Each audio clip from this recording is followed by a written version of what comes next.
Didn't I tell you to leave? Wasn't I clear that you're not welcome here?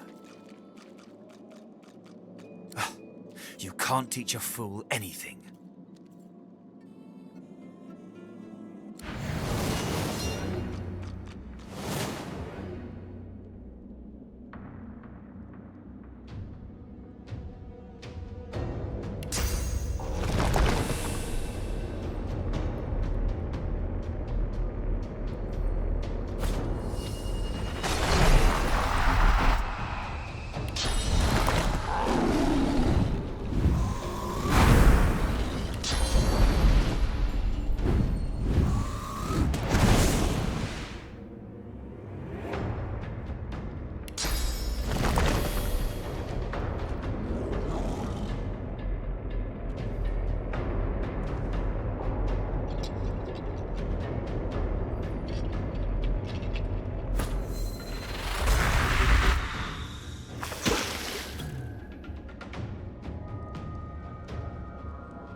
Poor idiot.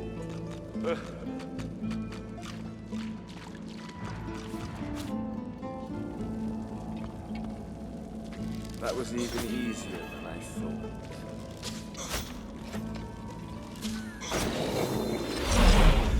Poor idiot.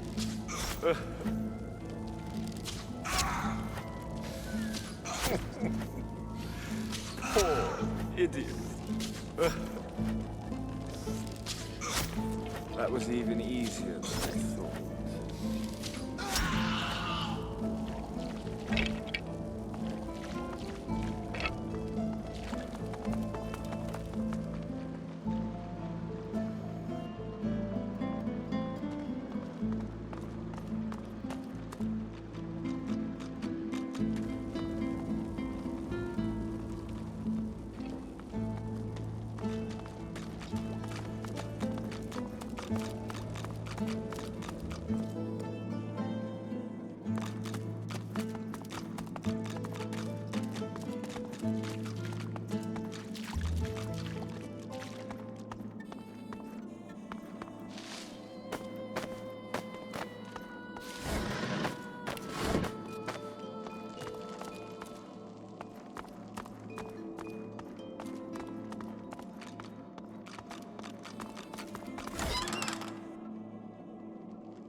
And you thought Rivellon was flat?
This again?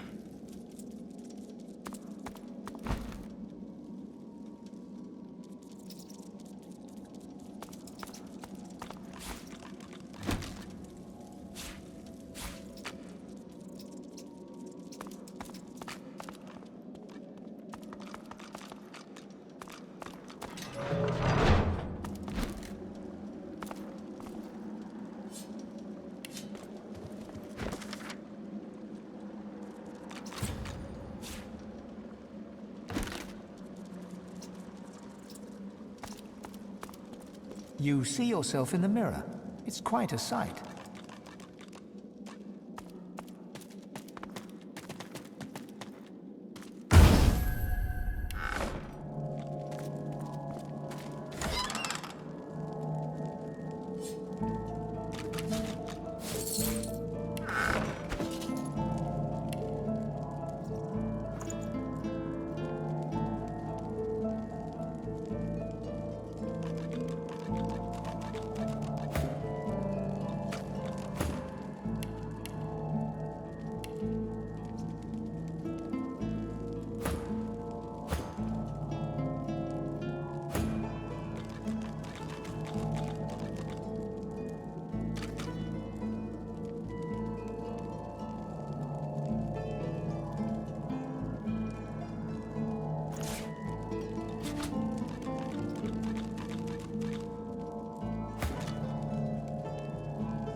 You come to find, you come to search, but you won't find the way.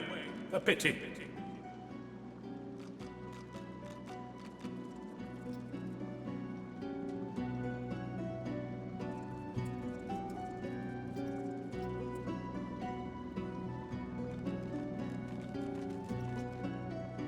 Brachus has willed it.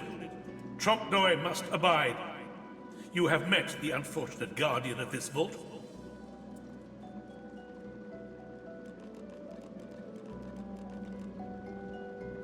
Judge him with a forgiving heart. Fate has been unkind to him. Do you wish to move forward? Listen closely and make your attempt. Brachus is a bloody, rotten, thieving, very, very awful fellow. Some even call him a cur. A cur is...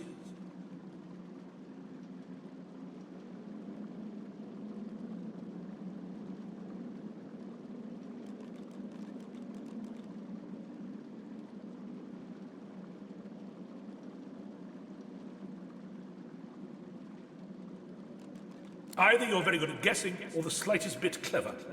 Let's find out for certain. Listen closely and make your attempt.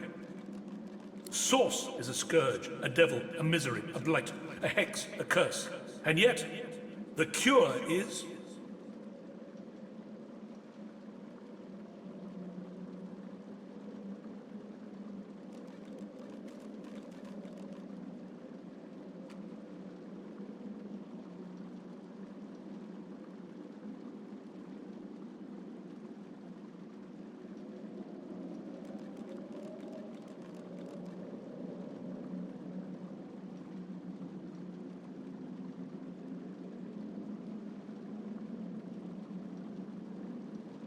Perhaps you're not totally incapable after all. Or maybe Tronkdoi told you the answers, is that it? Is he hoping you'll... It doesn't matter in any case. The path is open. Go freely. I know little, but you have proven yourself a knowing traveler. I will answer what I can.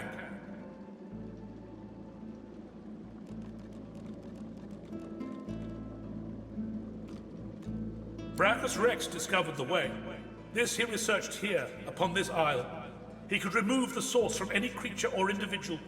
I saw the stars he used myself. They were most impressive.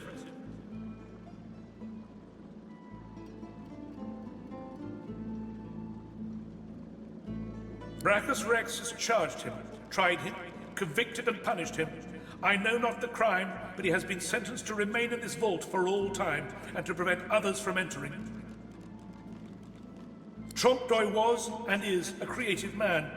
He knew petty magic in his day, but this he has used to carve this place out from a simple vault, myself included.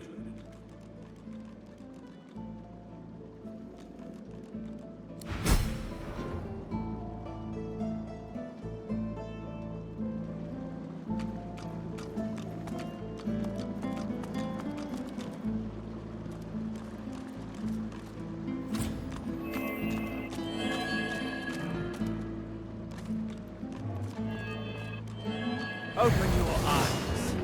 Time to die.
soldier!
As you pick up the ring, you feel a cold, dark pain shoot up your arm.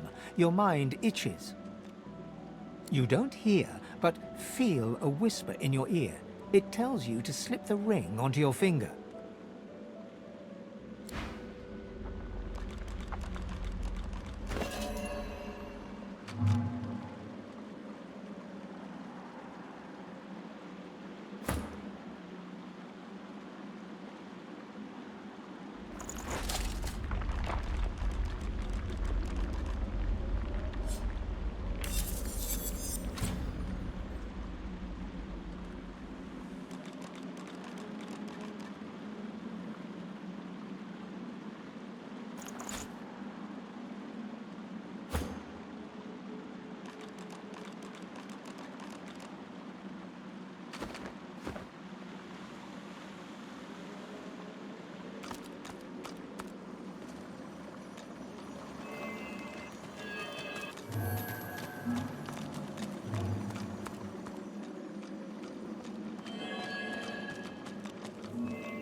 That's plenty.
Look at that wand. It hums within a source.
You made it all this way.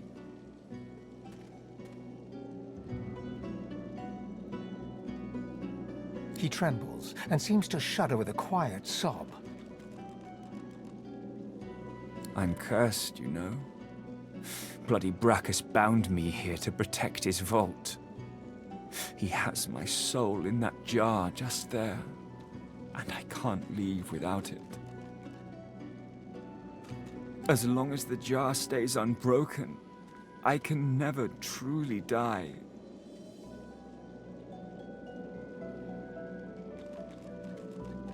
I don't rightly know.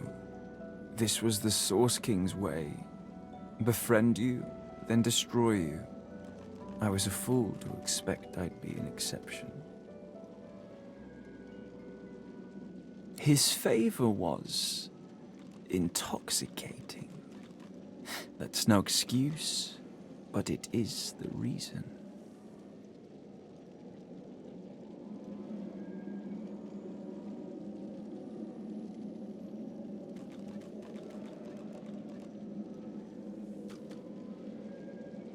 Really?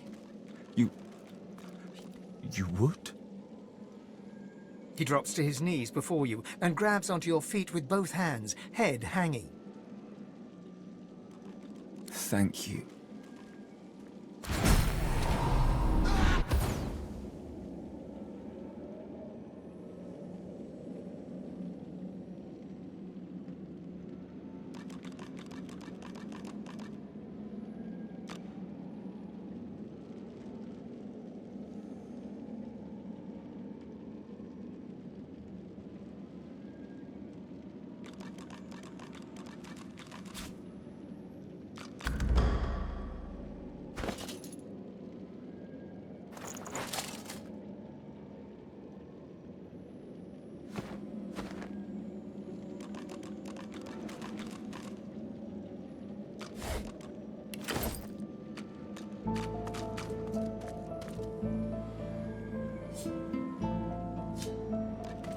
A soul jar rests between two fallen columns, emanating a faint odor of seaweed and timber.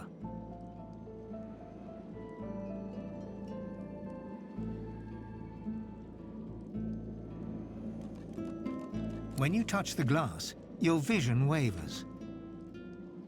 You emerge on the prow of a fine ship.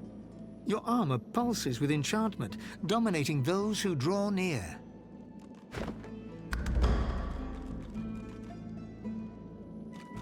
Your flag flies for Brachus Rex, a tyrant who traded for your soul. With his power, your flesh and blood is no longer relevant. The vision fades as the soul thrashes, trying to sever your connection.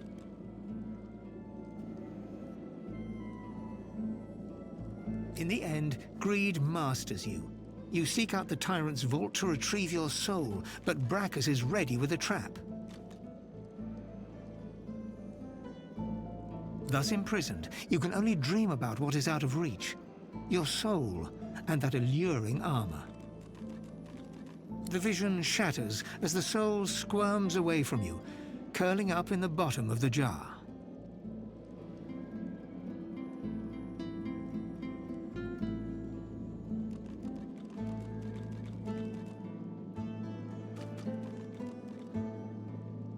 The soul jar pulses with trapped life force.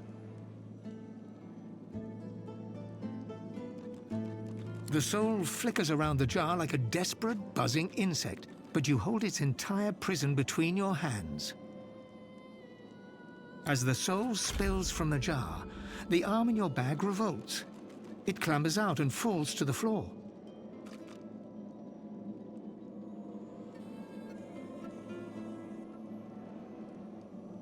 Shaking fingers fold into a crude gesture, one final insult before the bones go still.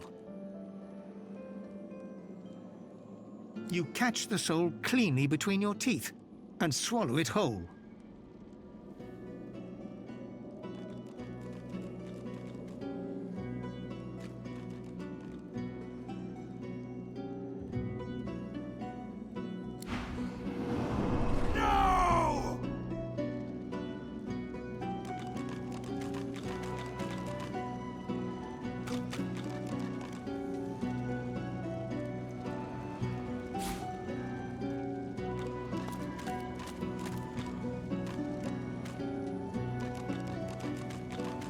The jar before you may have looked opulent once, but no longer.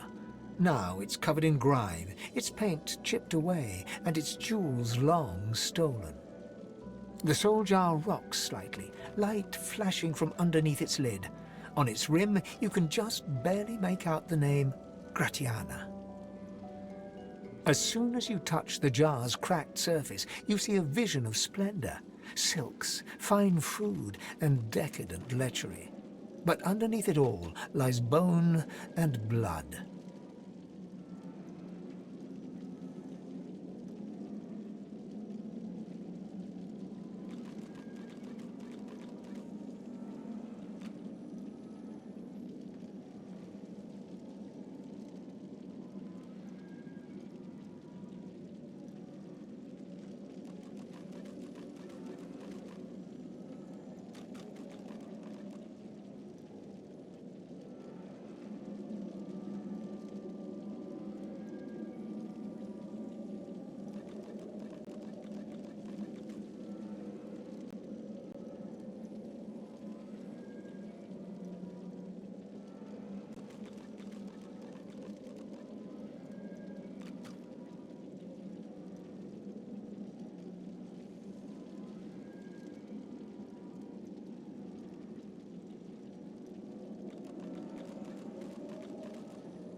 The vision shifts. You see burning villages, slaughtered women and children. You see her, purging wand in hand, standing amongst it all. She throws her head back and laughter echoes in your skull.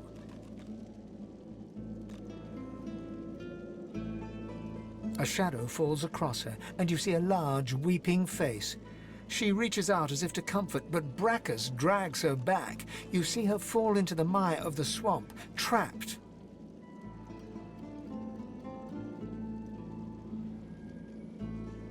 As you pull your hand away, you can feel a deep, longing sadness in your soul. Is it regret, or just sadness for a life that used to be?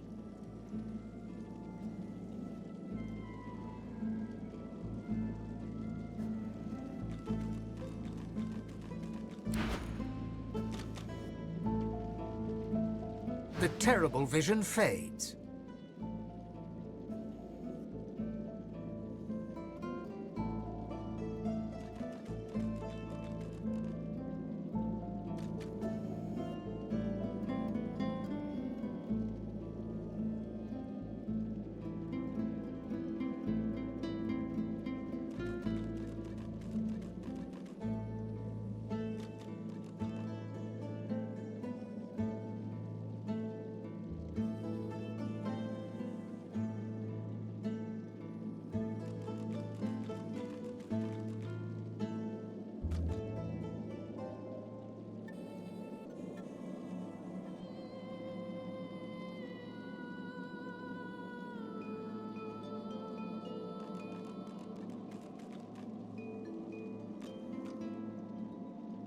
While she lived a selfish life, she seems to have repented. She should be forgiven.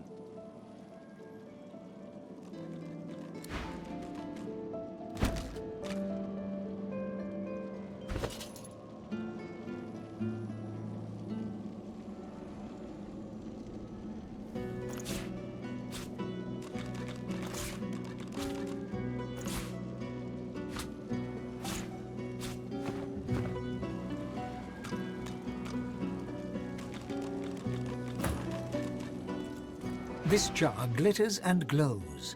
From within, with a jerk, your mind is pulled to a scene in a tavern.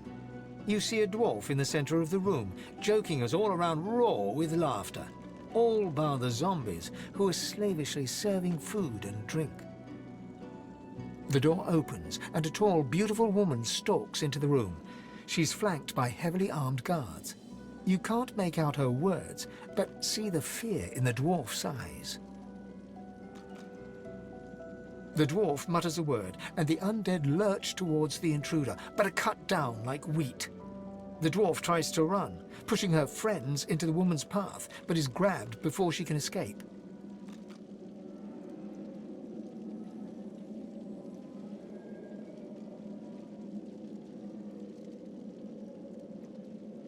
As she's dragged away to a tower, you hear her cursing Brachus Rex and his whore. Even when she's thrown inside and the door sealed, you can still hear her shouts.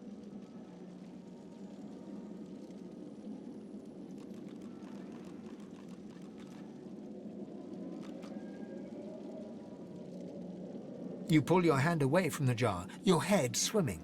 You can feel the dwarf's cold terror still throbbing in your bones. For just a moment, sauce swirls around you, and then, with a whisper, it cascades into your body. You feel light as the power of the universe fills your being. You feel your spirit jolt, and for a heartbeat, you're looking through other eyes. You see a dungeon and a table shared with 2 other skeletons before you collapse. When you open your eyes, you're back in your old body, senses buzzing with newly found source power.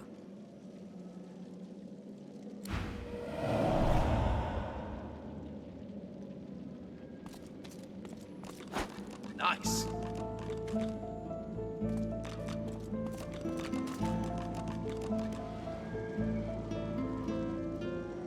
The jar on the plinth before you seems ancient, but is in surprisingly good condition. It's covered in pictograms that you can't understand, but you're sure you just saw one of them move.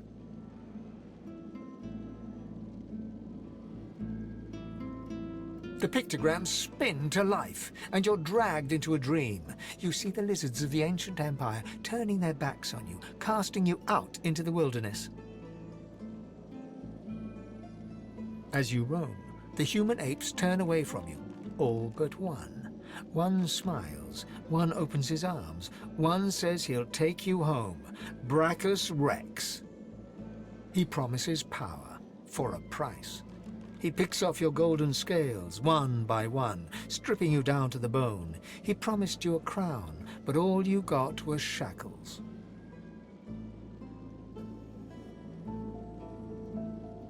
You try to fight, try to reclaim what's yours, but a woman takes you by the hand and leads you to a tower. He promised he'd take me home, you cry. You are home, she smiles as she seals the door. This is where you belong. Your hand drops away from the soul jar, your bones tingling. In the back of your mind, you hear a small, scared voice whimper before fading to nothing.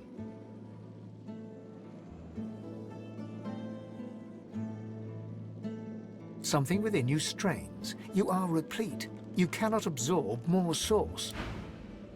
The pictograms on the jar stand fixed and still.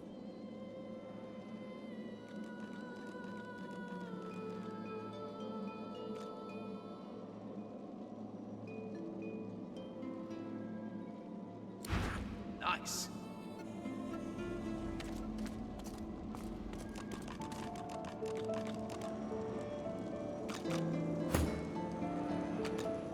The long-dead lizard's visions fade.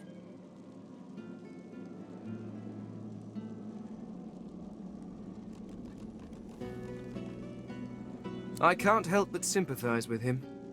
He just wanted to go home. The soul jar stands on its plinth, glowing softly. From within, you can almost hear the whisper of a voice.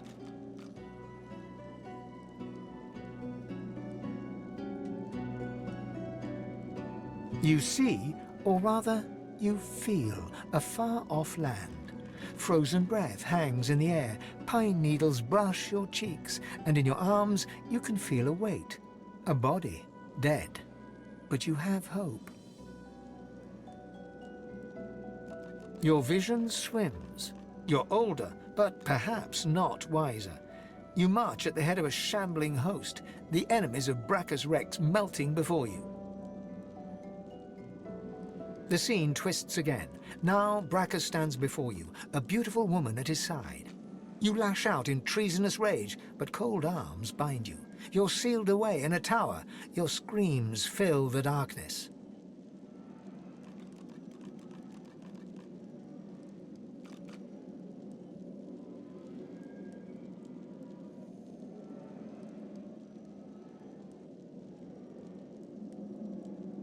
You feel a jolt and open your eyes to see the soul jar before you, lying still in the vault. Your hand falls from the jar and grips the pillar as you try to calm your ragged breathing.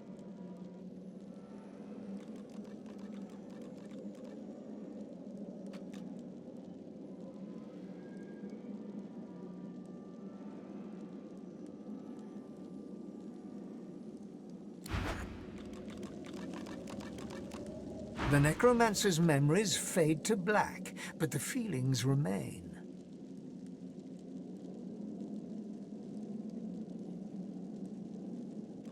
They may have been a necromancer, but they did not feel evil.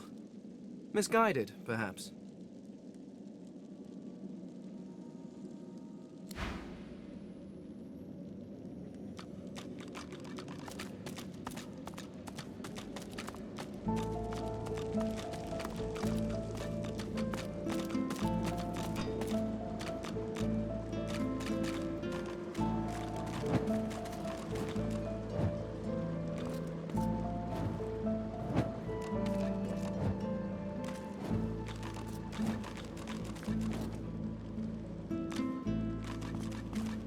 The deity's head and hands are missing, severed as if by a sword.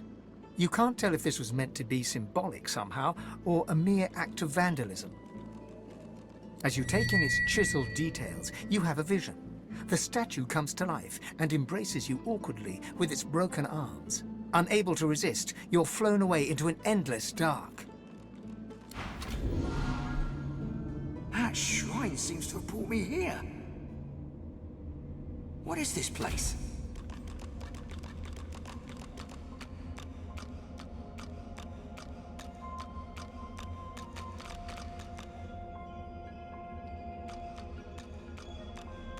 The helmeted figure before you slowly turns to face you. He raises his weapon, a great ethereal sword, and rushes forward, ready to strike you.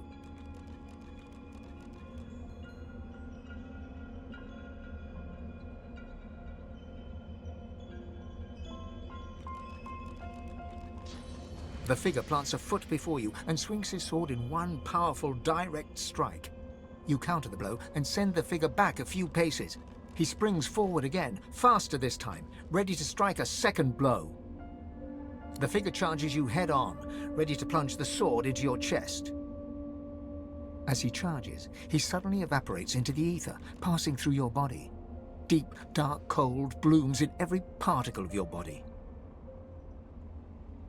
The figure materializes behind you and grabs your head with one hand, pressing his sword to your throat with the other. If you so much as breathe too suddenly, it will slice your jugular with ease.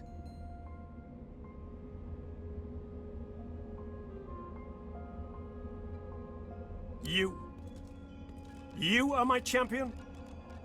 How I wasted my efforts saving you as the ship went down.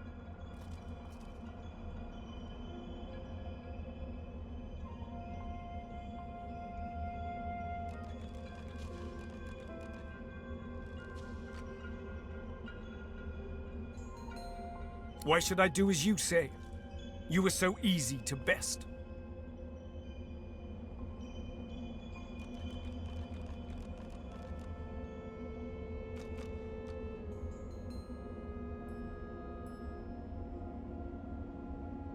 He staggers back, holding his nose. The wound on your neck quickly knits together.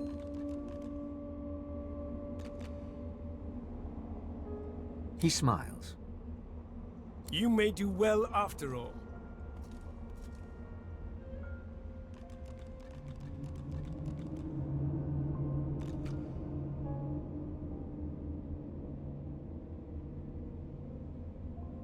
Recognize me. You are my champion, and I am your god. He lifts his visor. Two deep green eyes fix you in their stare. In an instant, you know you are speaking to Ralik, god of all humans.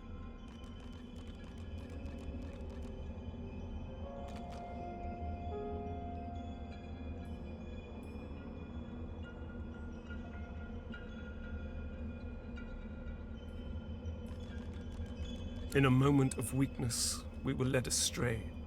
We have suffered greatly for our mistakes, and our people along with us. But now there may be a way to mend what has been broken.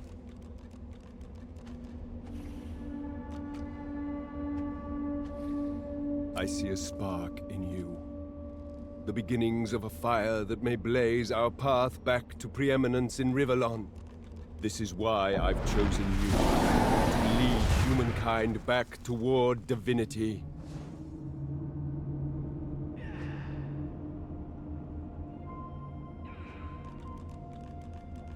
This is why you are my selected, my Godwoken.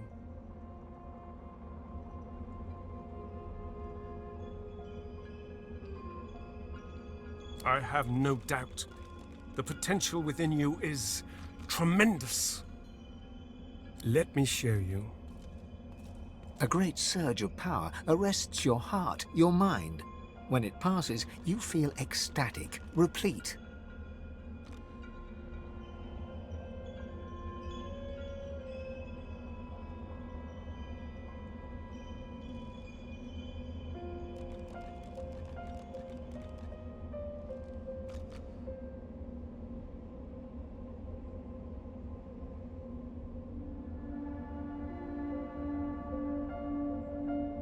You may have noticed I've tried to help you on your journey. I blessed the water beneath your feet so that it would aid you. Now you have the power for yourself. And this is only the beginning. More and greater powers await you, if only you will seek them. Only one like you can wield them. One marked for greatness. One who can either rise to this great task, or let his people fall to ruin.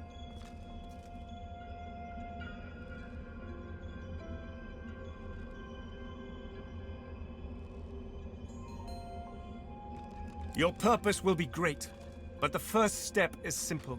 Escape the grasp of those who would do you harm.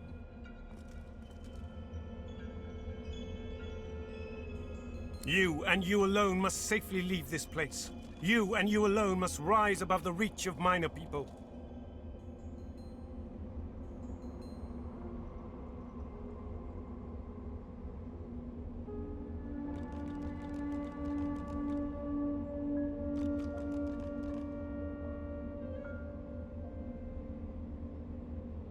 Good, but you must be wary and take heed.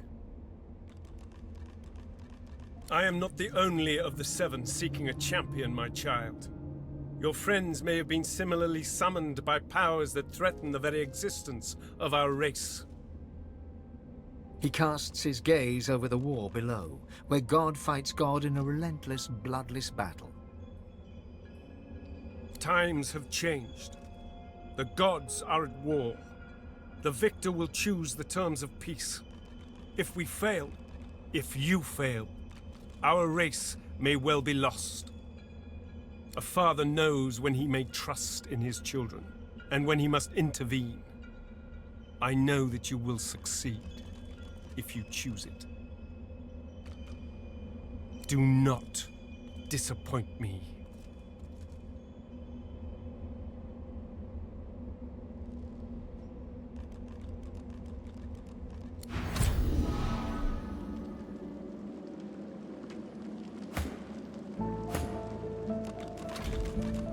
You hear a sharp chittering from the ground. It seems your squirrel friend is having an argument with his cat. After a quick back and forth, the squirrel throws up its paws and reaches out to touch your foot. You feel a strange new power fill your body. The squirrel sits back, sulking, and the cat struts away cheerfully.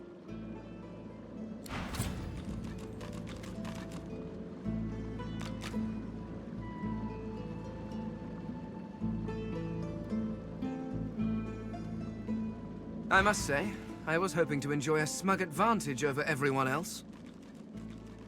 Lacking skin may make me a target for mortals, but I am mercifully immune to mosquitoes. However, they are infuriating when they get in one's skull. I can barely hear myself think. Indeed, so I gathered from your earlier prattling. I also met someone.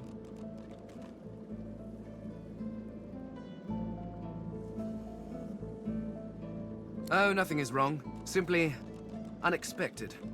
The person I met was without doubt a god, at least by your standards. When I wore flesh, I knew her as the Lady Armadia. She was one of the 7 lords that served our king.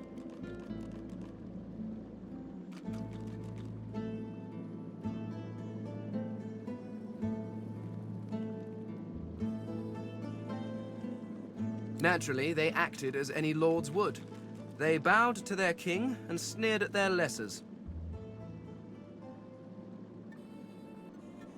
And there was an awful lot of sneering, even back then. One can only imagine how much there is now.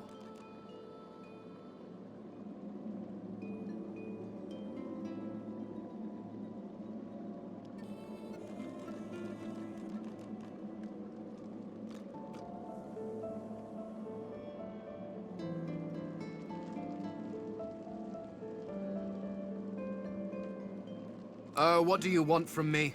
I'm not here to gossip and titter about my lords. If you wish to know what they were like, you need only to look at yourselves.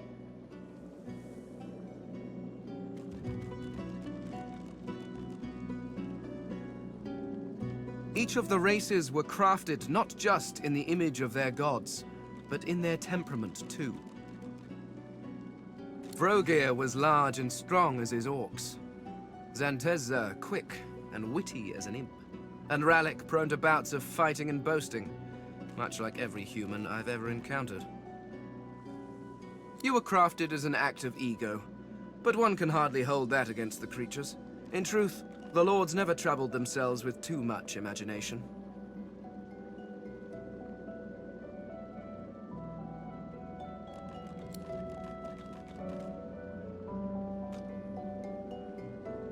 What would I do? Oh, dear heart, it is not a question of would. It is a question of what will I do. It is only fitting, after all. You worshipped the Eternals as gods. Why not follow one as divine?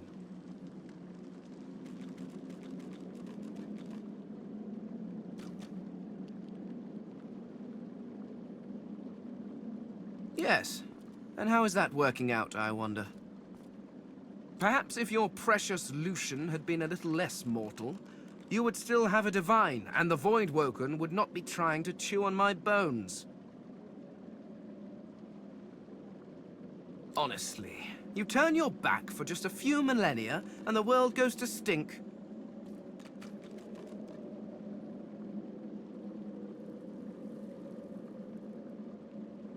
The Lady Armadia has laid out the plight of the world, and begged me to help fix it. It is a grave responsibility, but one that I gladly accept.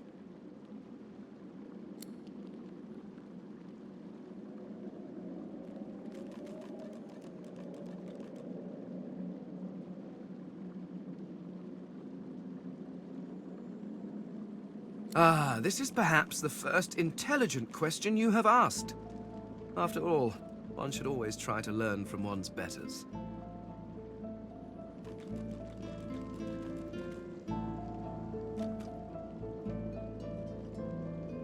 My people are a race far beyond anything that exists in the world today. We seek to master the secrets of the universe. We craft wonders to last through the ages, long after your crude tools have rusted to nothing. There is a great variety among our people. Some are tall and lithe, others short and muscled. Some come in a variety of eye-catching colors. Others you can barely see at all. This is what makes you such an abomination, you see. You almost look exactly like every other human out there, just as every lizard looks like every other lizard. Walking through this world is as repulsively bland as staring at a wall for a century. After a while, the very sight of you disgusts me. No offense, of course.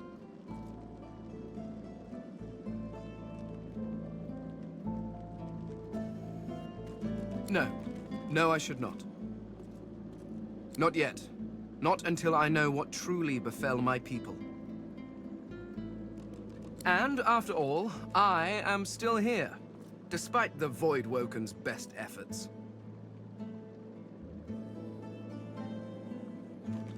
I do not know. There are rumors that some have been found at the Black Pits, an oil field on Reaper's Coast. I was trying to uncover the truth when I was waylaid by these Magisters. But wherever the artifacts of my people are, I will find them. We have not simply vanished into thin air.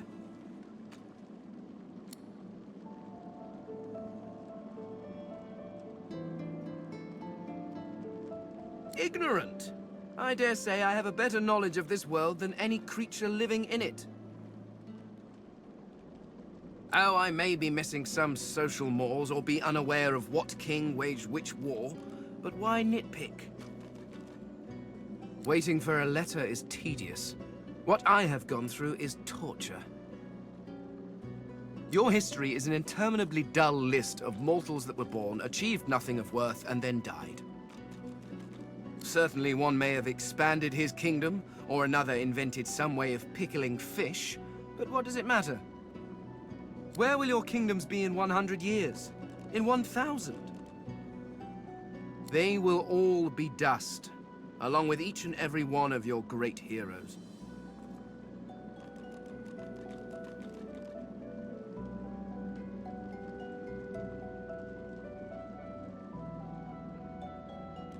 Your people and nations come and go, mayflies screaming their importance at a universe that cannot listen.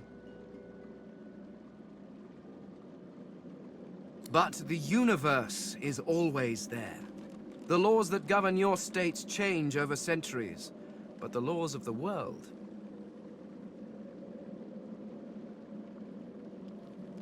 Even when my people walked this land, a dropped apple still fell to the ground. I have yet to see the mortal king that can decree all apples must fall up from their trees, or order fire to produce cold instead of heat. No, these laws stretch to infinity. Understanding them lets you understand the world. That is knowledge worth having. Everything else is arguing over who has built the prettiest sandcastle as the waves creep closer. I fell victim to the enemy of all great minds. Fear. Fear of the unknown. Fear of change. These are the things that poison civilizations. I was on the cusp of a glorious breakthrough, but my king's fear held me back. I discovered a veil hanging across the universe, a barrier of pure source. It was amazing, the kind of discovery on which a civilization turns. Who knows what secrets may have been hidden behind that curtain? But my king forbade me from further investigation.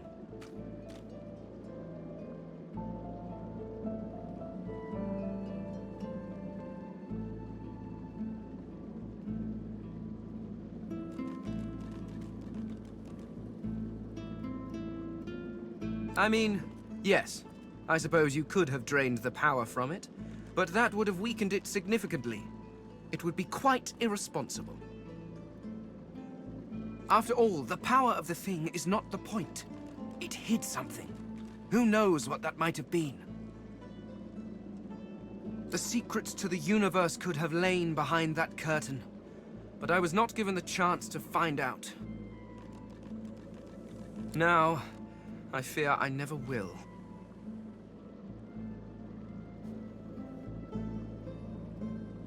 Do you know, I never thought to ask. Between him purging me and casting me into a traitor's tomb. What a foolish oversight! If only I'd had your prescience and curiosity, I could have saved myself centuries of pondering that very question.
The menacing skeletal guardian looks at you wearily, then yawns. So you dare defy the will of Brachus Rex, prepare to die, and so on and so forth. Let's get this over with. And I am sure you're a pure delight at funerals. I hope this brings the discussion to an end. I don't like being roused from slumber, only to be greeted by such banality. It's dark and dirty, though still a paradise of a sort. I cannot say what nightmares or delights await the fully dead. In a few moments, I dare say you will discover that information firsthand. She moans impatiently and taps her bony foot. Yes, I know he's dead. I am still obligated to perform his wishes. He may not live, but the threat of his curse hangs over me.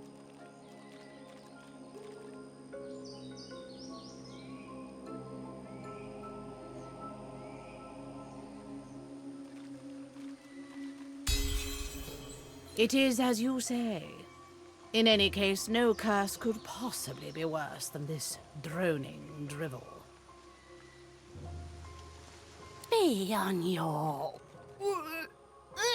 The guardian chokes on her words, as if strangled by an invisible hand.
pictograms on the jar stand fixed and still. As you reach into the jar, the source flows into you. The power is overwhelming, warming the cold spaces between your bones. You blink, and for a split second, you're looking through the soul's eyes. You see a locked dungeon, cards scattered on a table, and a pair of skeletons. The image only lasts a moment, and then you're back, the empty soul jar in your hand, while its power pounds through your body.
I'm ready!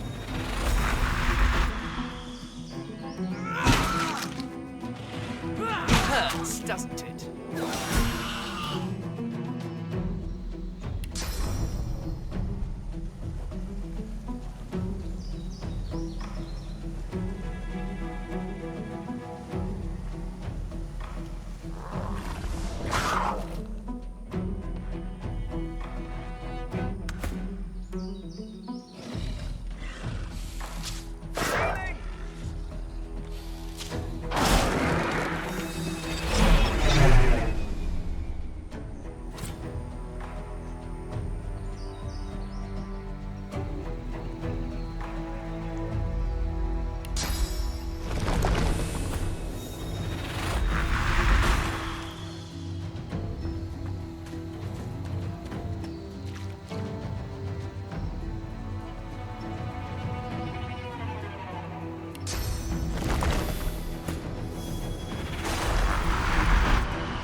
Captain, is that you? Where is everybody?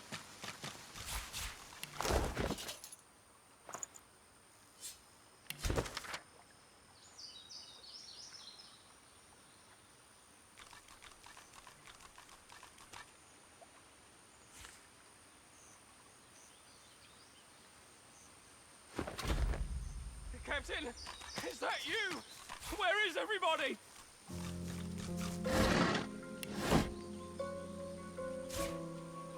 Who's there? I can hear you. Captain, is that you? A young magister tenderly fingers two fresh gashes across his eyes and face. His fingertips hesitate over his closed eyelids. He's been blinded. At your approach, he spins to face you and readies his shield. Stop! Stop! Who goes there?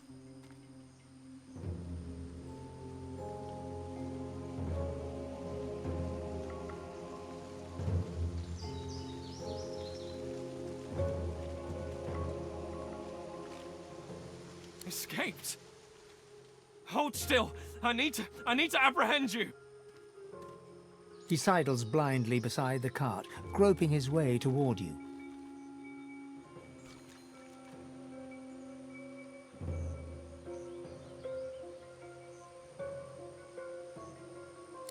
I can't let you go. It's my job. It's why I'm here.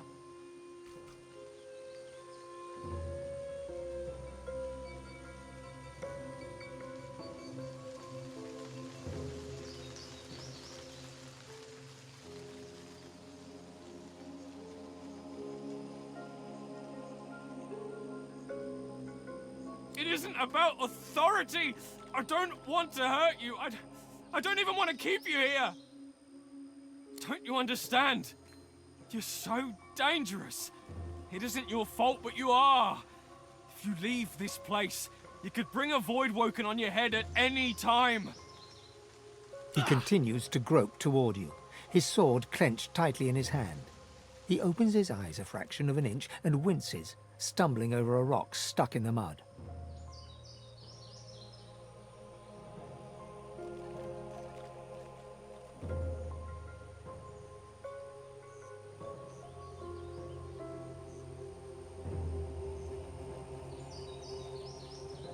No! No!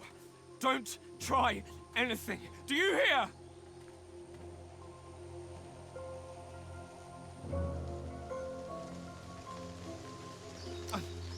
Undead. They overturned the cart. Dragged us out. They wanted to rip us apart.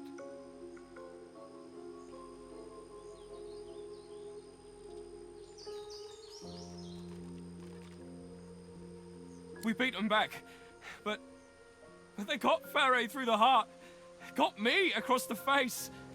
Landin went back to the fort to bring help.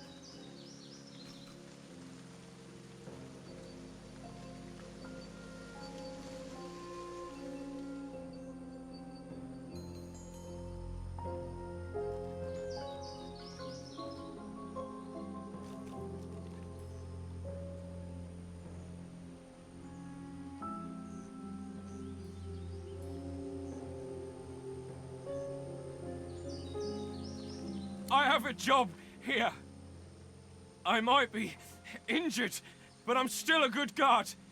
Now, hold still. He pulls a pair of shackles out of his bag and holds them out, open toward you.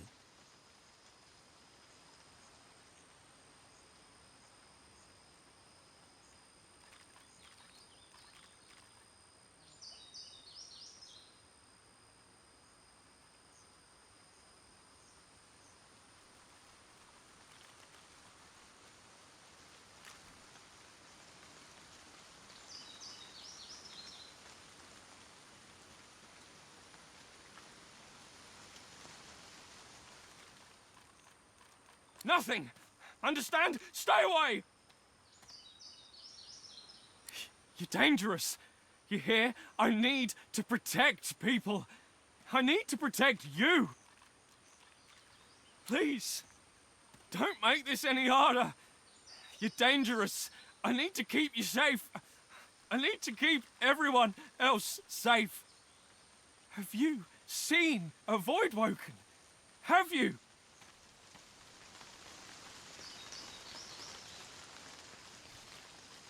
They come in the night. They come by morning. They kill everyone. I've seen it. I won't let it happen again. Hold still. Please. Please. Oh, come here.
The cub looks sadder than anything you've ever seen.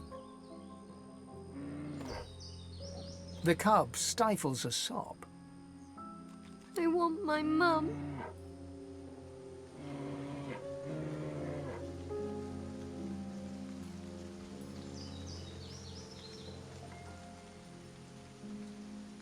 The bear cub blinks, sniffles. Like me, I guess. Only bigger. You've seen her, mister.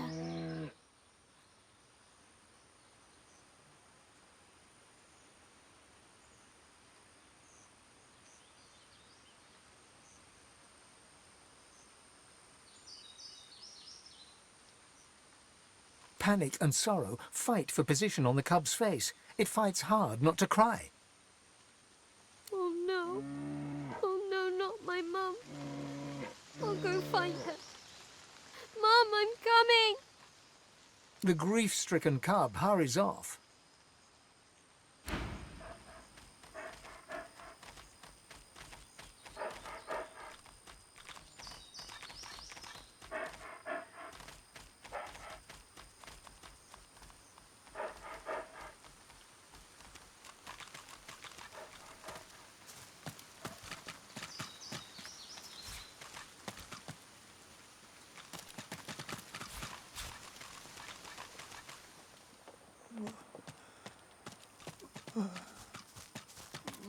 Mercy. It is you!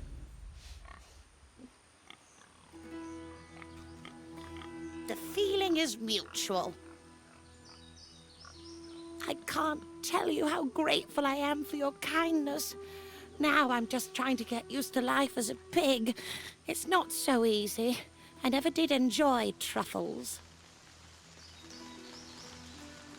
Well, I can trace it all back to Brachus Rex, of course. Many of us opposed his reign. Few dared to speak against him, though. A few of us wizards took the chance, though. We figured if we spread the word of his deeds, we might encourage enough people to come together, find a way to take him down. But we underestimated the cowardice of our comrades. All we succeeded in doing was being branded heretics and brought to Brachus Rex's court. The results were horrifying. A double curse, turned into pigs and set aflame for eternity. I like not being on fire, so I don't want to complain too much about the pig part. I'm afraid I've never pursued knowledge so dark. Brachus Rex's source talents were great, but some of his skills and devices were unfathomable. How he came by them, I can't say.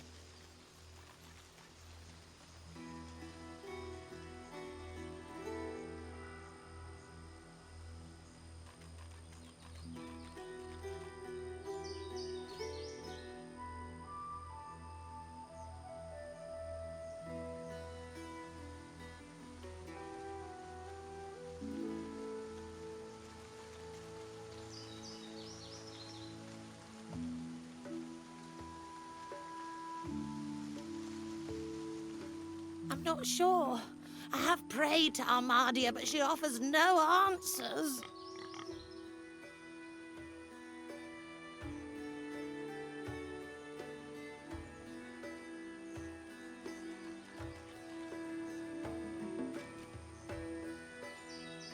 Really?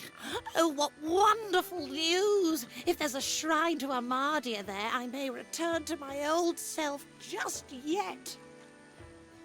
I'll head that way now. I hope to see you there.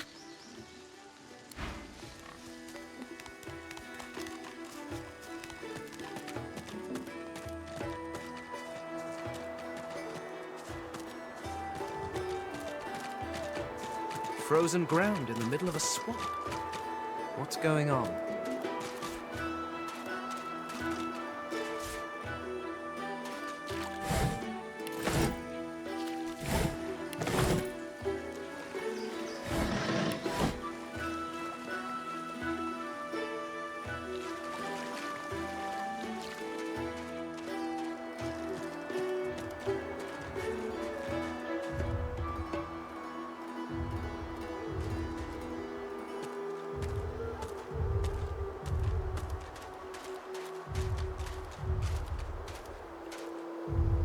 A winter dragon? The dragon stares you down with flinty, intelligent eyes.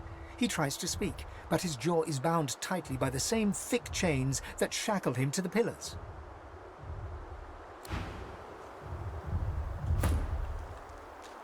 The dragon stares you down.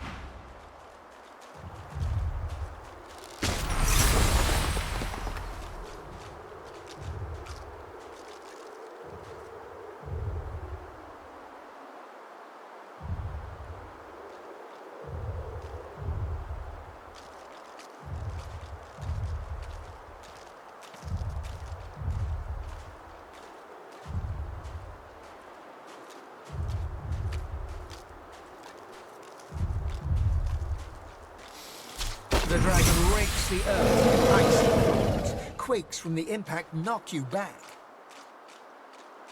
The freed dragon looks sick and pale. As you approach, he stretches his tattered wings weakly and fixes his intense gaze upon you. Frozen tears glint in his eyes. My gratitude for your efforts, friend. Yet I am no more free now than I was in those chains. Please, help me find true liberty, or sing me to the endless slumber.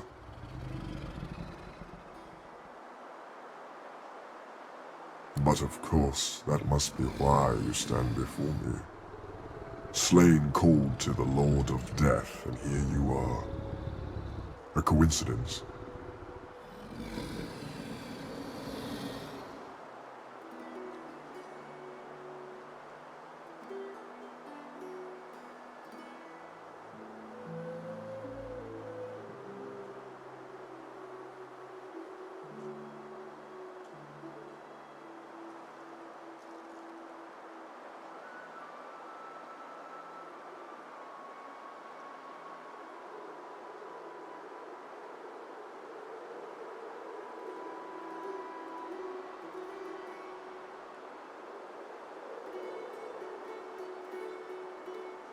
Ah, my fate, it seems, is not my own to call. My soul is bound to joyless obedience. Purged of my source by the wickedest of witches, I stand in thrall to her every whim. She has only to command, and my traitorous body complies. The witch Rebecca. I was in love with her once. For the smallest slight, really a trifle, she wielded a purging wand against me, enslaving me to her will. Now only my voice remains my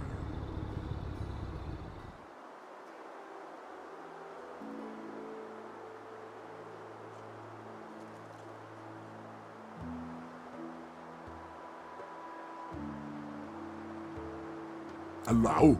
I did not choose this.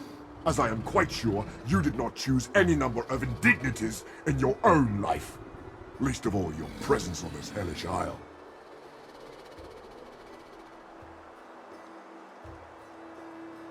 She trekked far underground beneath a nearby tower seeking ingredients for her vile potions.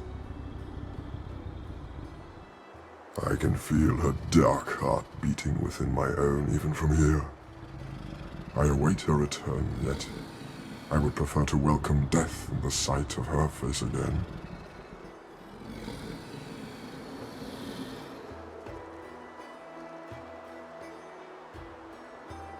That you would even ask such a question of a stranger already in your debt. There is much goodness within you, but this task would not be easy. Rebecca is a canny one, cat to your mouse. She consumed all my source with her purging wand. So long as she holds it, she has absolute control over me. If you could retrieve it for me, I could be free again.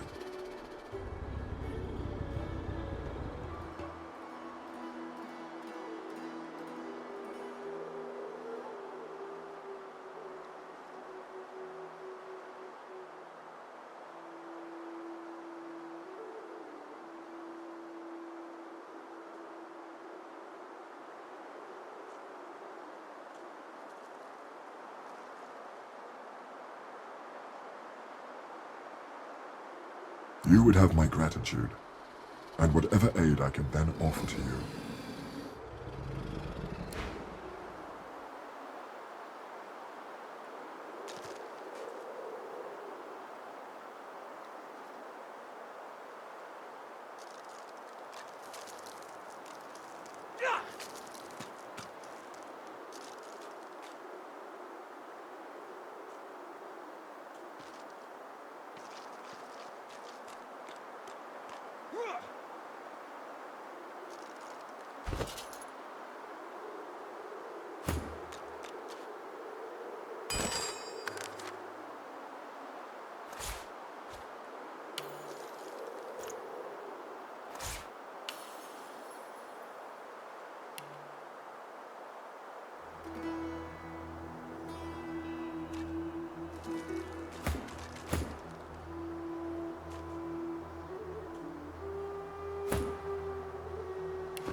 ancient wooden door reeks of salt and seaweed.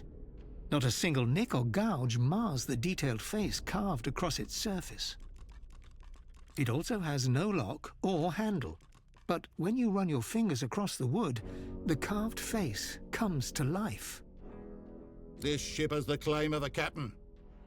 Unless you belong to Sec Zappa, I suggest you leave.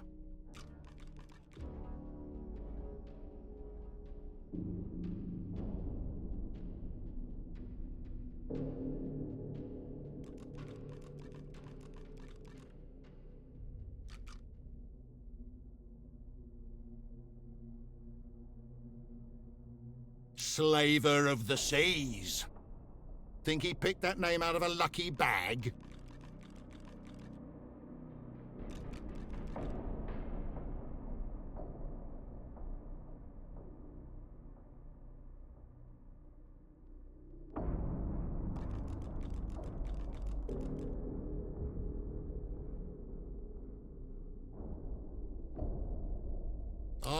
me be the guardian of me captain's flagship.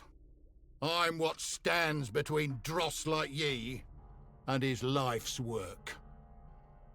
Yeah, right. Cap doesn't die. He waits. Get out my sight, you bilge-drenched vermin.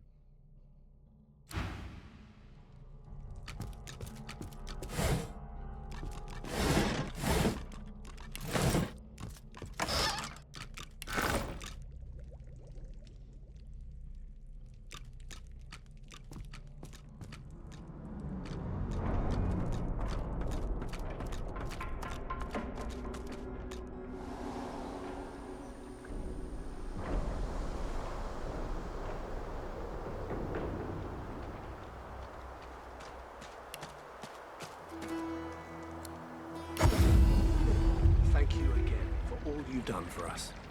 It's peaceful I serve here, Armadia's but I'll will, not be sorry to see and the back her of these children. swamps.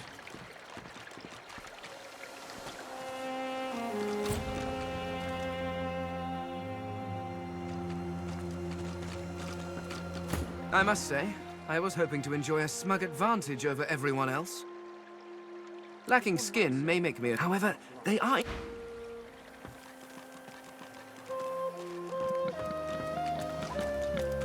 It's quite beautiful here, but I'm afraid my journey to the sanctuary might have been in vain. I've prayed to Armadia real hard, but I'm not sure it's done much good. Still, a wizard trapped in a pig's body. Any ideas? This one might serve, but not for long. Get those weapons into shape. We'll need them.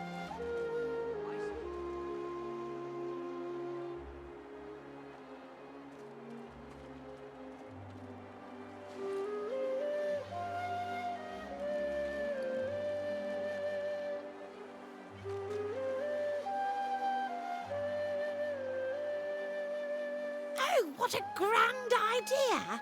I'll try that. What's the worst that could happen?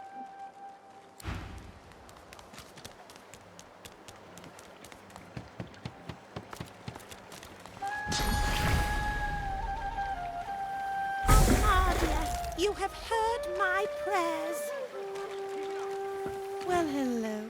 May you walk with Armadia. Of course. Did you see? Garrett's back.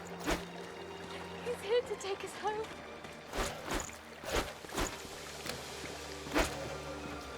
Blessed Armadia, grant these soldiers your protection. I'll not be sorry to see the back of I these pray you will strengthen Get those weapons their into shape. spells We'll need them. and set their blades Aye, sir. aflame. I pray you will bless their armor, so no curse may pass it. I pray you see them safe. I pray this in your name.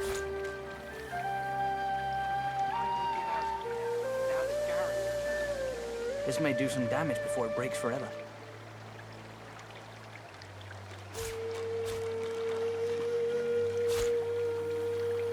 Did you see? Garrett's back. He's here to take us home. It's peaceful here, but I'll not be sorry to see the back of these swamps.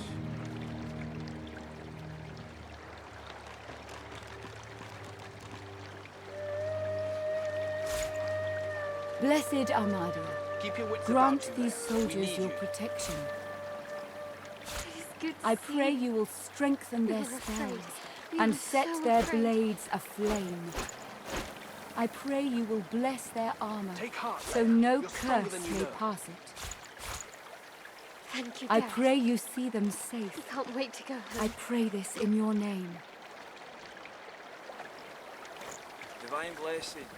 It's good to see Gareth safe and sound. We appreciate your hospitality, esteemed Gratiana.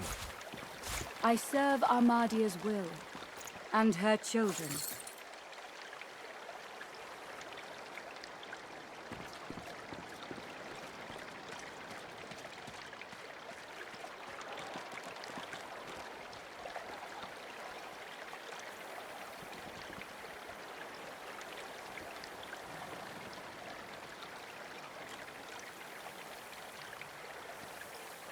see? Gareth's back. Blessed Armadia, He's here to take us home. grant these soldiers your protection. I pray you will strengthen their spells and set their blades aflame. This may do some damage before it breaks I pray you will forever. bless their armor, so no curse may pass it. I pray you see them safe. I pray this in your name. This may serve. Take heart, Leia. You're stronger than you know. Thank you. You were missed.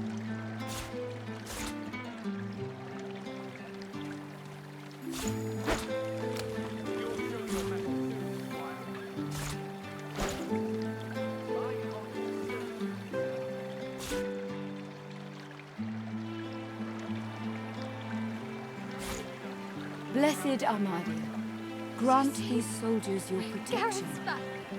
I pray you will strengthen their spells and set their blades This one might aflame. serve, but not for long. I pray you will bless their armor, so no curse may pass it.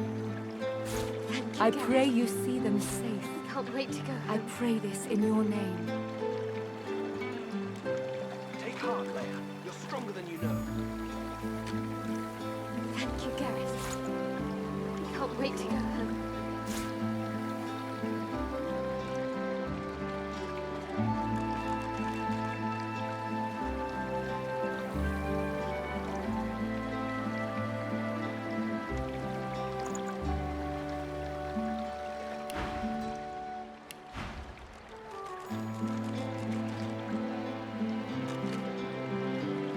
Blessed Armadia, grant these soldiers your protection.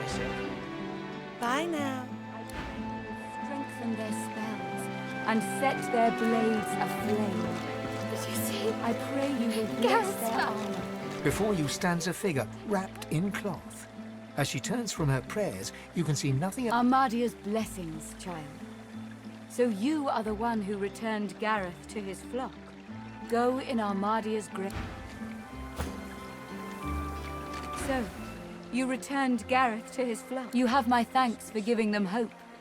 But I fear for their future. They cannot escape these swamps. They do not have the strength.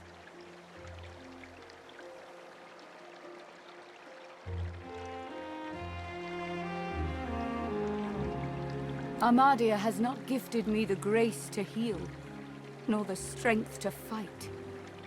There is nothing more I can do.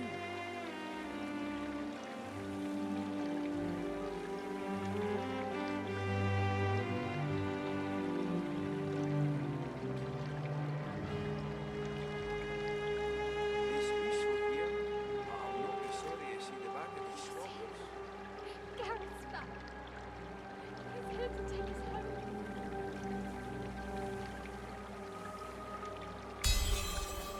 Perhaps you are right.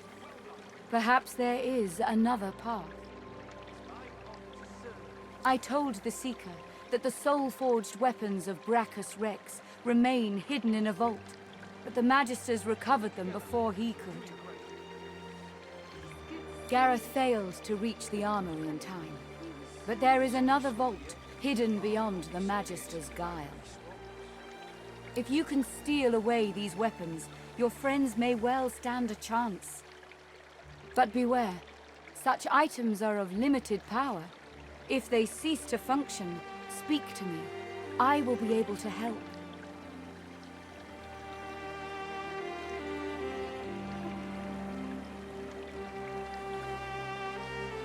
What? You have uncovered Brachus's hoard. Tell me, did you find anything else? The vault contains relics, soul jars. Did you see them? Do you have them? They are relics of great power. Please, you must give them to me. If I can make an offering of them to Armadia, it could aid your cause. This is wrong. This isn't mine. Where is mine? Where is my soul jar?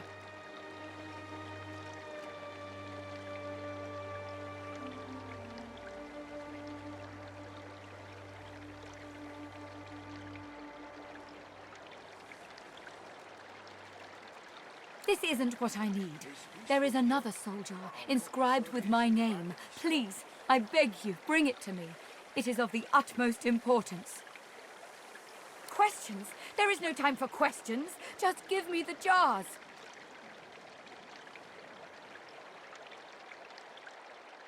You don't understand. You couldn't understand. Please, I need it. Please give it to me. Did you see? Garrett's back. He's here to take us home. Divine blessings. It's good to see Gareth safe and sound. Hiding. Impatient. She reaches up and tears off her mask, revealing a wet skull, stained by centuries. You stare into the empty eye sockets of the undead creature before you. You dare speak to me of hiding? You dare speak to me of patience? I have waited centuries, watching lives come and go, while my soul lies locked in a cage. I have been patient enough. Return to me what is mine. Return my soul, you insolent pup!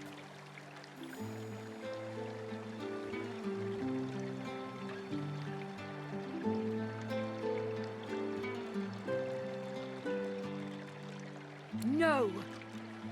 She dives forward, hands outstretched, but the urn slips through her fingers. As it strikes the ground, the jar shatters like glass. No! No, no, no! Oh, Armadia, forgive me. Holding her head in her hands, her bones start to fall to the ground, one by one, where they slowly melt to dust. Eventually, her mask clangs to the ground, leaving just her robe fluttering in the breeze.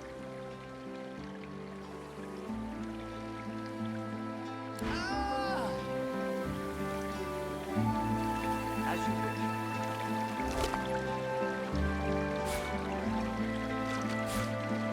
Did you see? Garrett's back. He's here to take us home.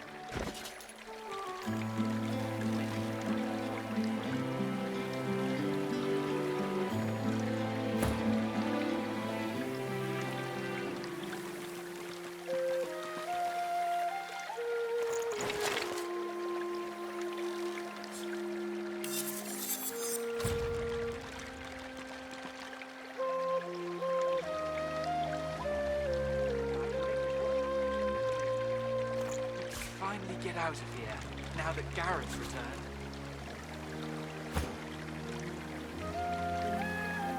It's peaceful here, but I'll not be sorry to see the back of these swamps.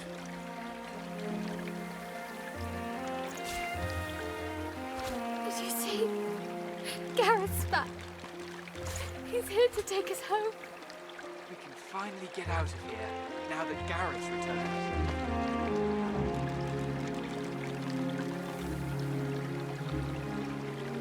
Glad you're with us, Leia. Thank you, Gareth. We can't wait to go home.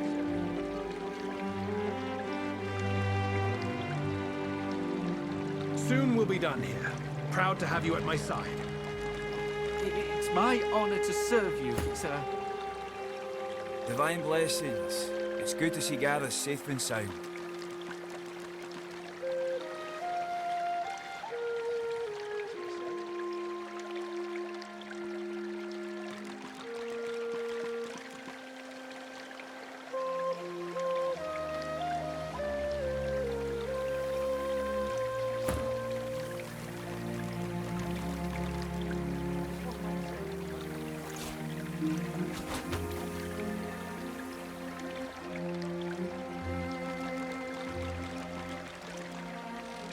Did you see? Garrett's back. He's here to take us home.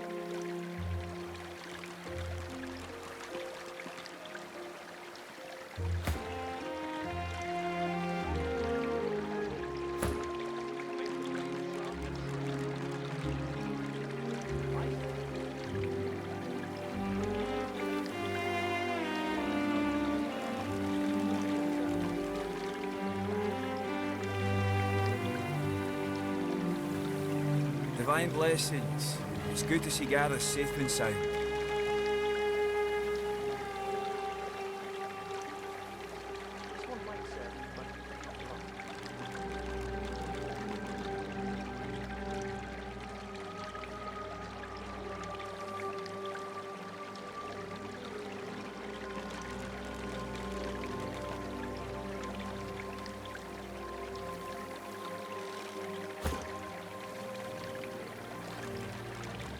Did you see? Gareth's back. He's here to take us home.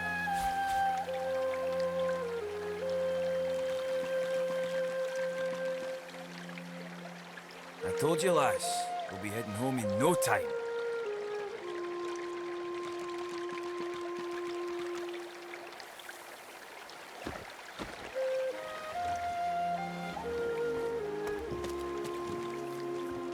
The sun shines brighter now that Gareth is returned. Soon enough. Soon enough.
The young man fidgets with his armor and half-sword excitedly.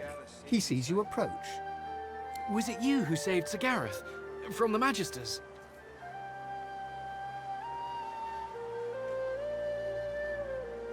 Seven praise you, stranger. You don't know what it was like for us here. We all thought we were going to die. Now with Sir Gareth back to lead us, and if I know him, he must have found those source weapons, we might actually have a chance at surviving this. Divine blessings. It's good to see Gareth safe and sound. Glad you're with us, Leia. It is good to see you. We were afraid. We were so afraid.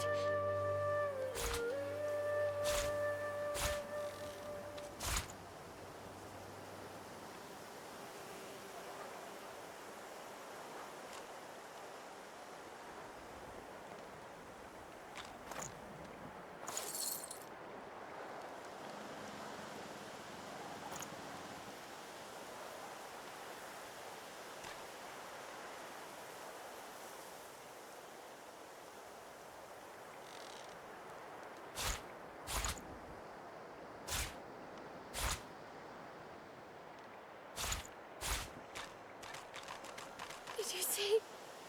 Gareth's back. Divine He's here to blessings. take us home. It's good to see Gareth safe and sound.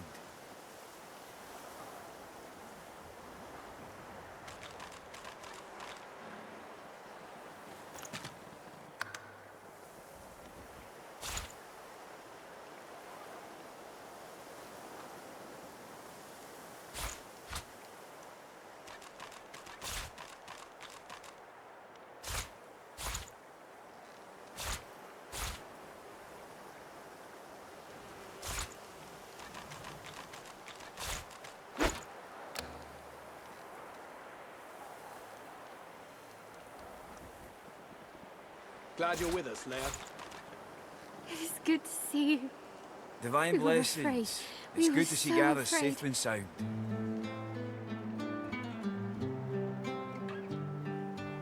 Did you see? Gareth's back. He's here to take us home.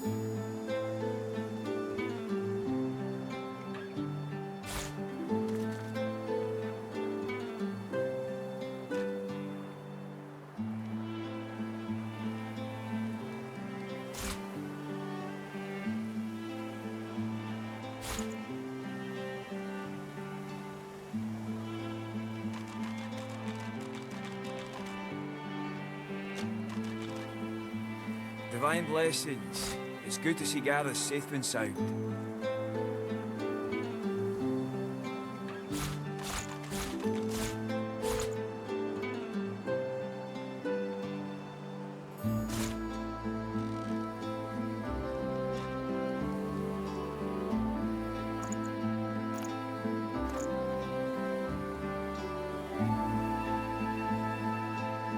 Did you see? Gareth's back. He's here to take us home.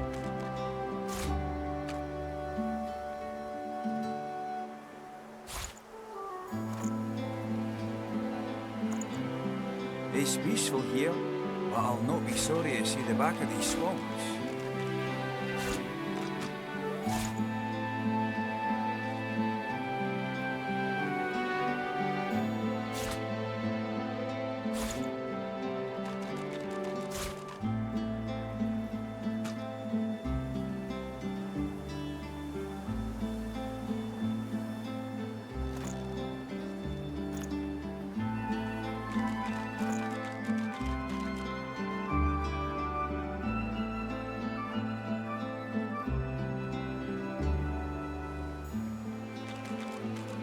Divine blessings. It's good to see Gareth safe and sound. Did you see? Gareth's back. He's here to take us home.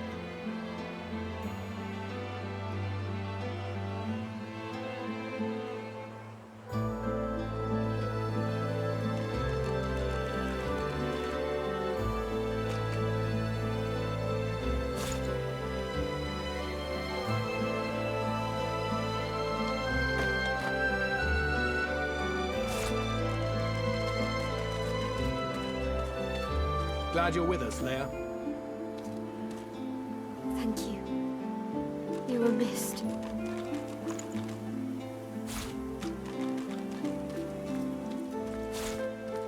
I told you, lass, we'll be heading home in no time.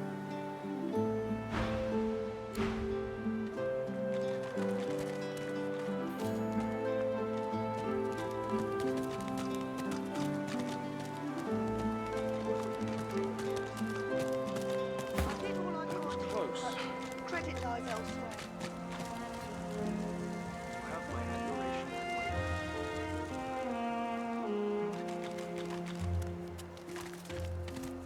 Keep your chin up, kid. Chin officially up, Sir Gareth.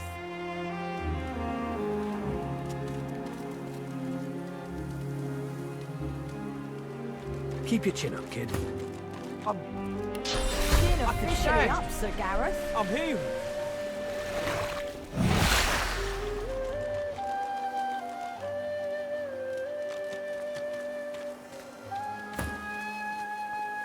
That was close.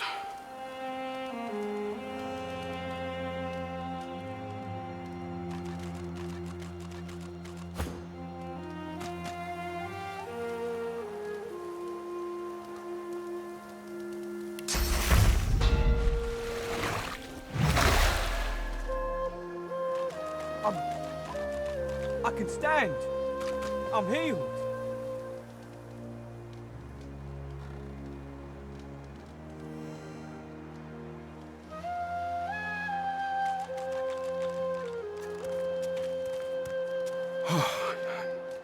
I think I dodged the Hall of Echoes there.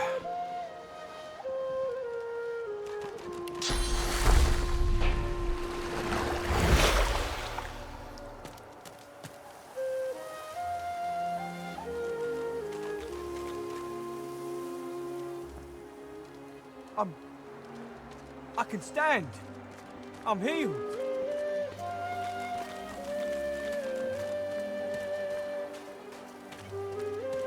Keep your chin up, kid.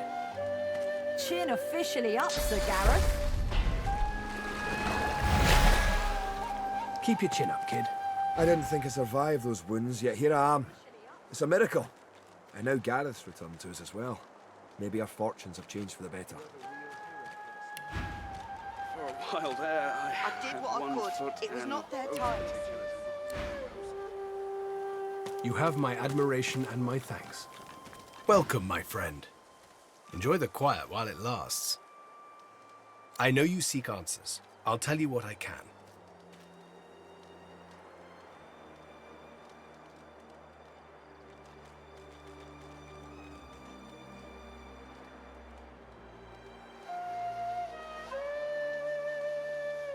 We'd just landed on shore. Minutes later, Dallas sailed in on the Lady Vengeance, screaming like a banshee. We had no hope. Most of us were dead in the blink of an eye. She had horrors at her side. Shriekers, they call them. They still protect the harbor, firing pure death at anything that catches their eyes. The Lady Vengeance is still anchored there too. Lucian, save us from whatever plot Dallas is concocting on it.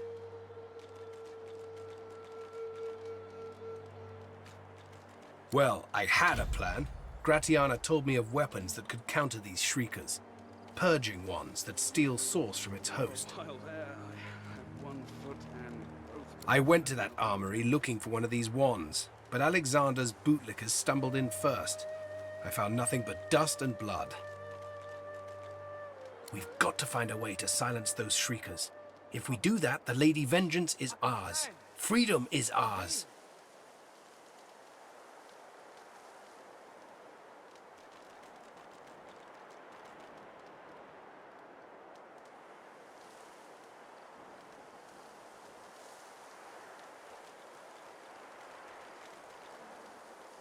For a while there, I had one foot and both particulars in the Hall of Echoes.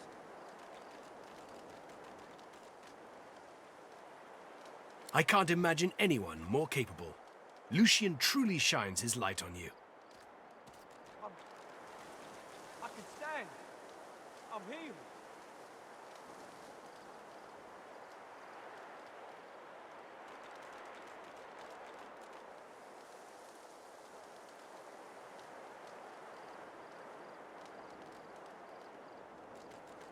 See Gratiana. She knows every songbird and blade of grass on this isle.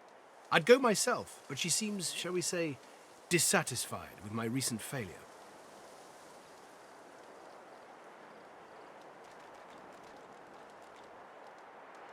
That was close.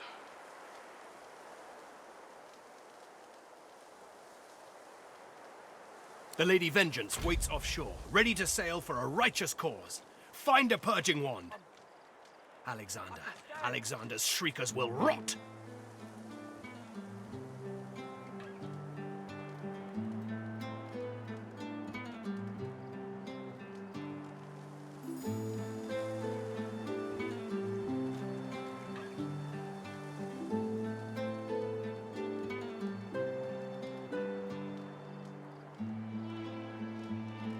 You do? But that's incredible! I can only imagine what ghoul-ridden depths you braved to find one.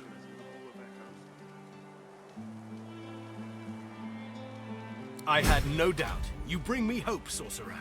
I'll gather the other seekers and travel to shore. Meet us there as soon as you can.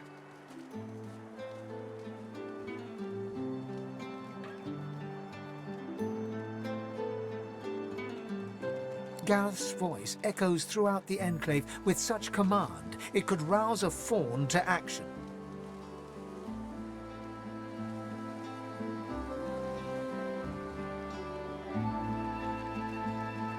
We move, Seekers. Now is the time to resist. The Lady Vengeance will be ours!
The others wouldn't let me join them for the fight. You should get moving, though. They'll need...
The reputation of Brachus Rex, we should tread gingerly.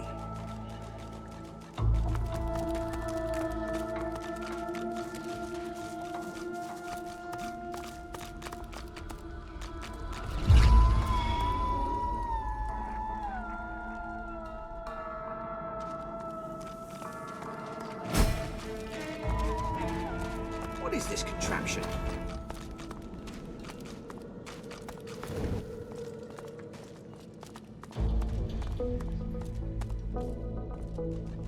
Before you stands an ancient shrine. The runes are in no language you understand or recognize. The shrine seems completely inert. You feel the source inside you swell up, filling your chest, yearning to be free.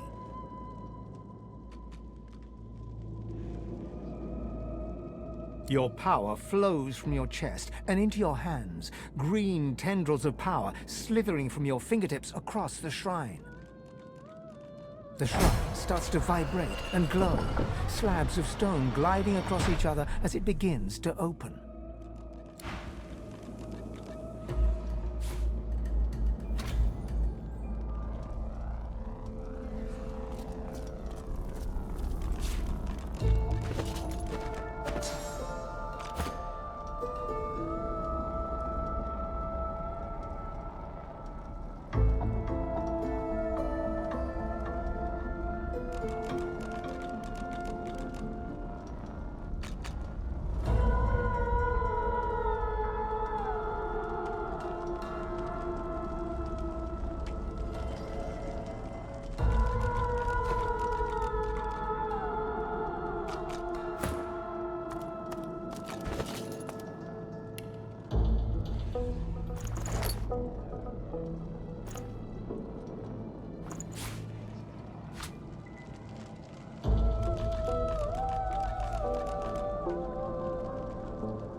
You forget my name, here? Everything there? Good.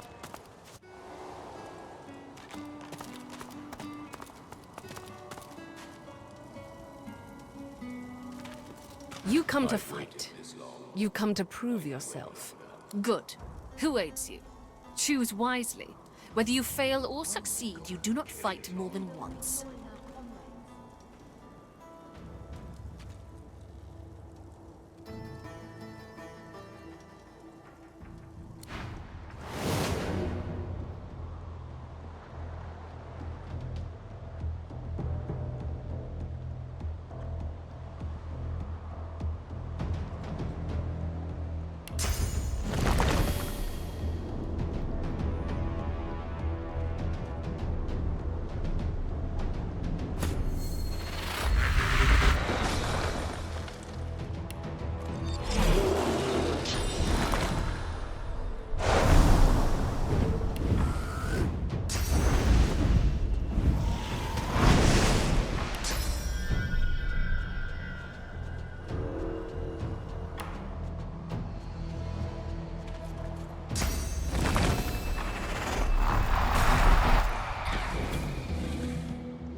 might be the one.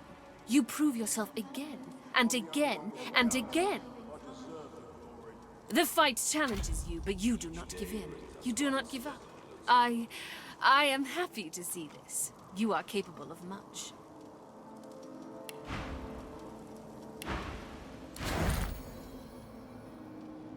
You don't become the one by winning just a You match. cannot hurry the one. Patience does not come easy, however.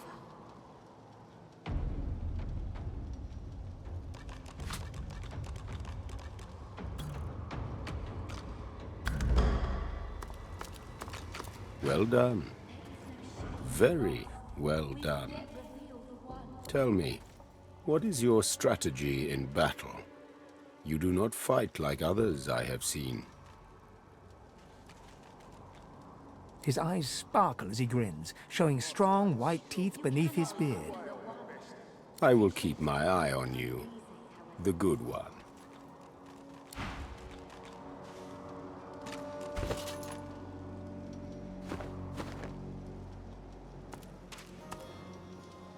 Someone will yet be chosen. I'm the only one with the guts.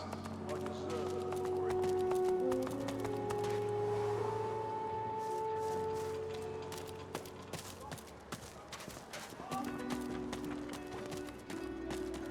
Easy, eh? Bastard.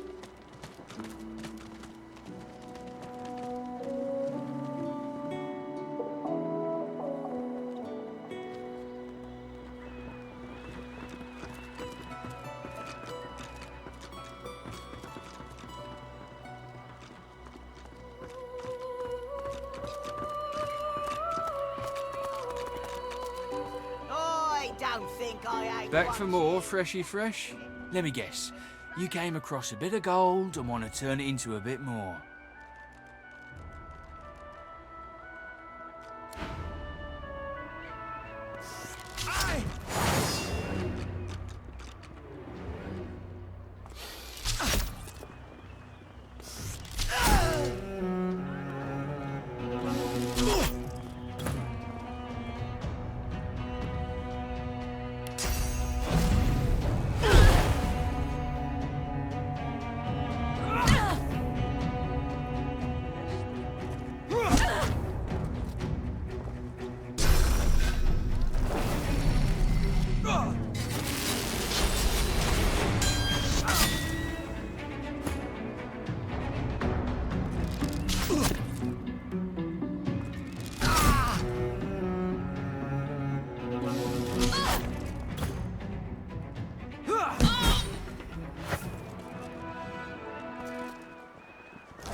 No, not like this.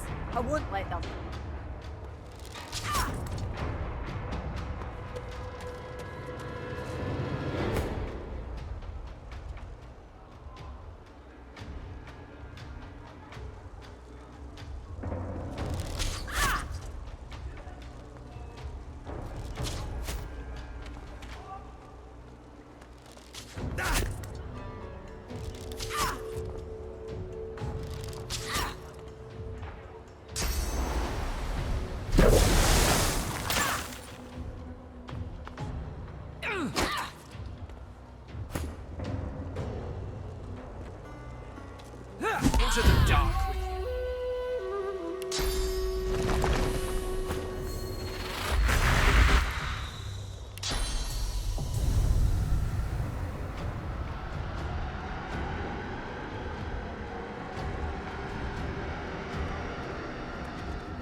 Junk.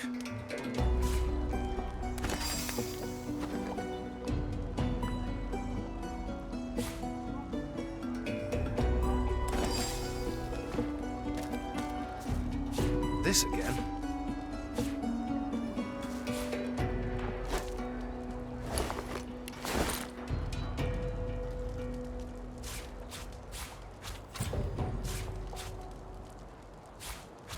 Boring.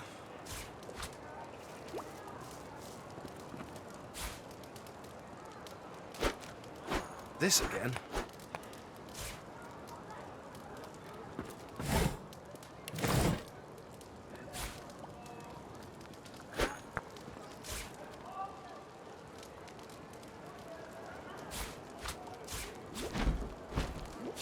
Rubbish.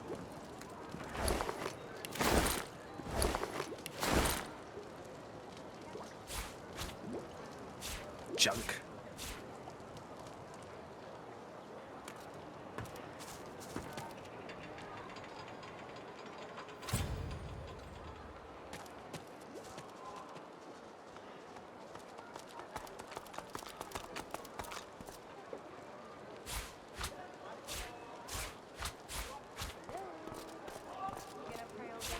Junk.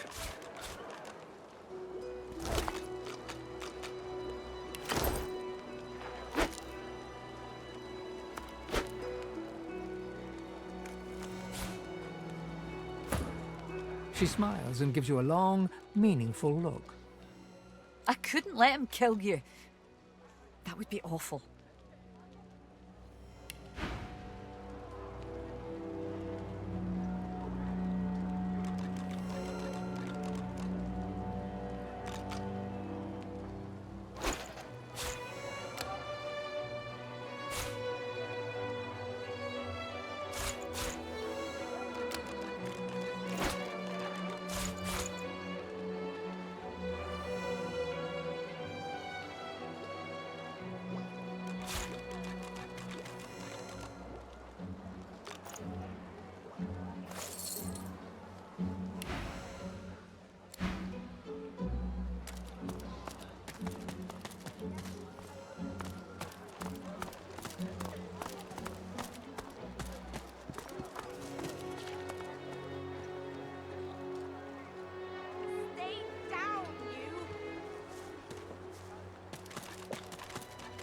It's you.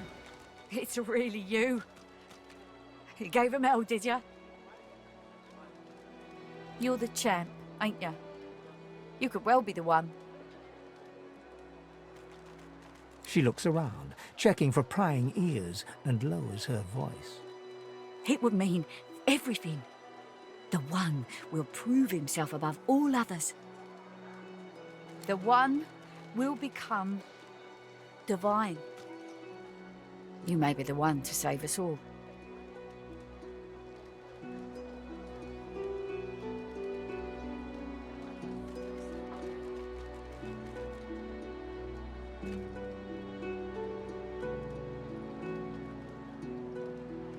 You'll see. You don't need me to tell you. You'll find out on your own. You hear me now? You get out of this place. You keep fighting. You become the one. And you think of old Nibora when it's all over.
Indigestion, or is it... Oh, God. Not now.